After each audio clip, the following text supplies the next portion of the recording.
এই ড্রেসটার final look এত বেশি সুন্দর হবে আসলে কল্পনাও করতে পারিনি। আসসালামু আলাইকুম, মনি স্টাইল পেজ থেকে আমি মনি। তো আমি গত ৩-৪ দিন আগে ৮০ গজ কাপড় এনেছি এসি কটন স্কিন প্রিন্টের ভিতরে। এগুলো বেবি ড্রেস মেকিং করার জন্য এনেছি, একদম কটন।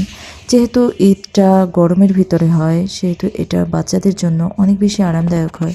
তো আমি এটা দিয়ে একটা ফার্স্ট কালারটা দিয়ে আমি একটা লেহেঙ্গা মেকিং করলাম। এটা একদম রানী গোলাপি কালার একটা লেহেঙ্গা। তো এটা বানানোর পরে আমি নিজেই অবাক হয়ে গেলাম যে এটা এত বেশি সুন্দর হয়েছে। বিশেষ করে এটার টার্সেলগুলো ঝোলানোর পরে এটা এত বেশি কিউট লেগেছে। এটার ফাইনাল লুকটা দেখার জন্য পুরো ভিডিওটা দেখতে হবে।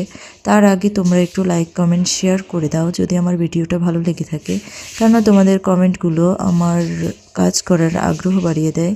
তো ফাইনাল লুকটা দেখে দাও, মাশাআল্লাহ কত সুন্দর হয়েছে। আলহামদুলিল্লাহ। আল্লাহ হাফেজ।